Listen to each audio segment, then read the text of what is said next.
जहां एक तरफ पूरी दुनिया में इस्लामोफोबिया बढ़ रहा है, मुसलमानों के खिलाफ जिस तरह की नफरत के वीडियोस लगातार पूरी दुनिया से आते हैं, लेकिन उसका एक पॉजिटिव फ़ायदा यह हो रहा है कि लोग इस्लाम को पढ़ने लगे हैं, इस्लाम को जानने लगे हैं, कुरान को पढ़ करके ये जानने की कोशिश करने लगे हैं कि आखिर इस कुरान में क्या लिखा है, जिसका नेगेटिव प्रोपेगेंडा मगरबी मीडिया लगातार करती है। और इस्लाम के बारे में ये कहा जाता है कि ये लोग जिहादी हैं, ये लोग आतंकवादी हैं, ये बात बार बार कही जाती है। लेकिन जब उस कुरान के ऊपर जो झूठे आरोप लगाए जाते हैं, मजहबी किताब के ऊपर जिस तरह के आरोप लगाए जाते हैं, जब उसको लोग जानने की कोशिश करते हैं कि आखिर इस किताब में है क्या, तो जानने के लिए उसको पढ़ते हैं, उसको समझते हैं, उसका अनुवाद समझते हैं, उसकी तशरीह समझने की कोशिश करते हैं। तमाम दुनिया की लैंग्वेज में उसकी तशरीह मौजूद है और लोकल लैंग्वेज में जहाँ का भी व्यक्ति है इस्लाम के करीब आना चाहता है, इस्लाम को पढ़ना चाहता है, इस्लाम को जानना चाहता है, इस्लाम को समझना चाहता है, तो वो कुरान का रुख करता है, अहादीस का रुख करता है, आप सल्लल्लाहु अलैहि वसल्लम की जीवनी को पढ़ता है। और जब उन सब चीज़ों को पढ़ता है तो उस पर यह आया होता है कि दुनिया का बेहतरीन मज़हब कोई है तो वो इस्लाम है। और यही वजह है कि जहाँ पर पढ़े लिखे लोग हैं जो सच्चे दिल से, खुले जहन से इस्लाम को समझना चाहते हैं, वहाँ पर इस्लाम की तेज़ी से बढ़ती लोकप्रियता के साथ साथ लोग मज़हब इस्लाम को अपना रहे हैं। वो अमेरिका, जहाँ पर पूरे अमेरिका में लाउड स्पीकर से अजान नहीं दी जा सकती थी, उस पर पाबंदी थी। इसीलिए वहाँ पर एक दूसरा सिस्टम राइज था कि मस्जिद के आसपास के जो मुसलमान रहते हैं उनको एक ऐप के ज़रिए उनको जोड़ा गया था। मस्जिद में अजान होती थी बिना लाउड स्पीकर के, और उस ऐप के ज़रिए लोगों तक एक मैसेज पहुंचता था। अजान की आवाज़ उनके घरों में उस ऐप के ज़रिए पहुंचती थी, यानी घरों तक वो सीमित थी। ये एक सिस्टम था जो वहाँ पर राइज था, क्योंकि सरकार के ज़रिए लाउड स्पीकर पर अजान देने की इजाज़त नहीं थी। लेकिन रमज़ानों में आपने देखा किस तरह के दृश्य वहाँ पर सामने आए। मैनचेस्टर में आपने देखा किस तरह से मैन बाज़ार में सड़कों के ऊपर बाकायदा नमाज तरावी अदा की गई, रोज़ा इफ्तार की इजाज़त दी गई, प्रशासन ने बाकायदा उसकी इजाज़त दी। हज़ारों की संख्या में लोग सड़कों पर नमाज़ पढ़ते, रोज़ा को इफ्तार करते और तरावी पढ़ते हुए नज़र आए।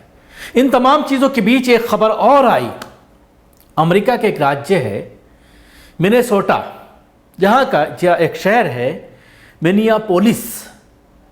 इस जगह पर बाकायदा एक बिल पास किया गया है जिसमें ये इजाज़त दी गई है मुसलमानों को कि वो अपनी मसाजिद में लाउड स्पीकर का इस्तेमाल कर सकते हैं और 5 वक्त की अजान वो लाउड स्पीकर से दे सकते हैं।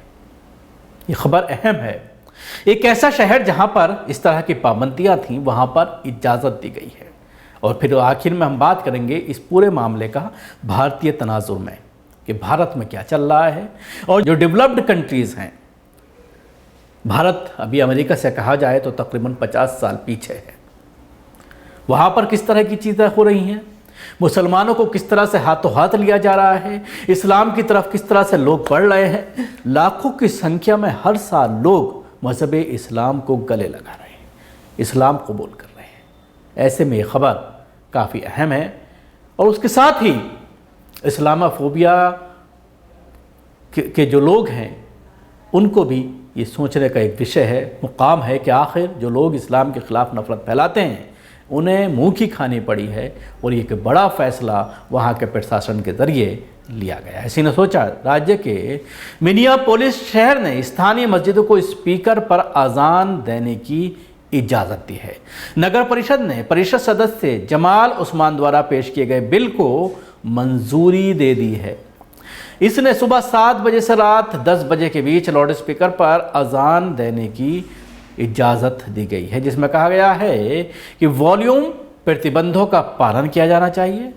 परिषद के फैसले का स्वागत करते हुए उस्मान ने कहा कि ये धार्मिक समानता की दिशा में सही कदम है।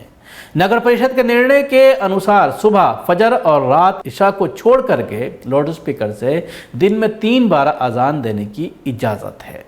उस्मान ने आगे कहा है कि अजान उसी समय दी जा सकती है जब चर्च की घंटी बजती है।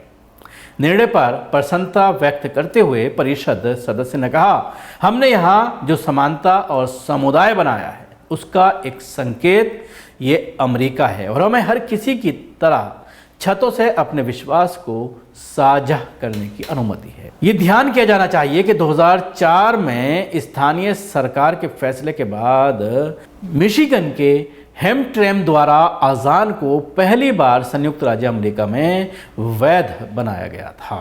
बाद में डियरबॉर्न उसी राज्य का पहला शहर बन गया जिसने वक्ताओं पर अजान की अनुमति दी। ये संयुक्त राज्य अमेरिका के उन शहरों में से एक है जहां बहुसंख्यक मुसलमान हैं। अमेरिका के मिनेसोटा स्टेट के मिनियापोलिस सिटी के मेयर जैकब फ्रेंच ने कहा है कि कानून में बदलाव करते हुए मिनियापोलिस की 20 मसाजिद में लाउड स्पीकर पर 5 वक्त की अजान देने का बिल पास कर दिया है। ये मिनियापोलिस का मेयर है।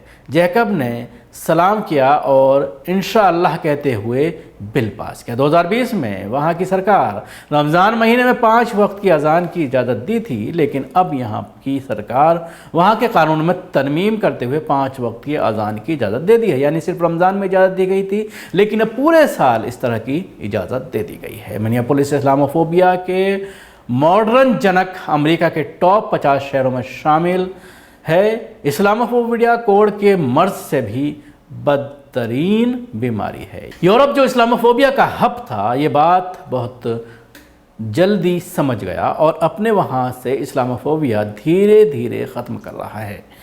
ये युगांडा इस्लामोफोबिया का मरकज़ बना हुआ है। युगांडा को भी ये बात समझ आएगी, लेकिन थोड़ा वक्त लगेगा। तो आपने देखा किस तरह से इस पूरी बात को लेकर के मुसलमानों में जोश है, मुसलमान खुश हैं, ख़ासतौर से अमेरिका के उस शहर के जहाँ पर ये परमिशन दी गई है। शुक्रिया आपको। हमारी कोशिश कैसी लगी ज़रूर बताएं। हमारे यूट्यूब चैनल को सब्सक्राइब करना ना भूलें। इसके साथ ही बेल आइकन ज़रूर दबाएं। धन्यवाद।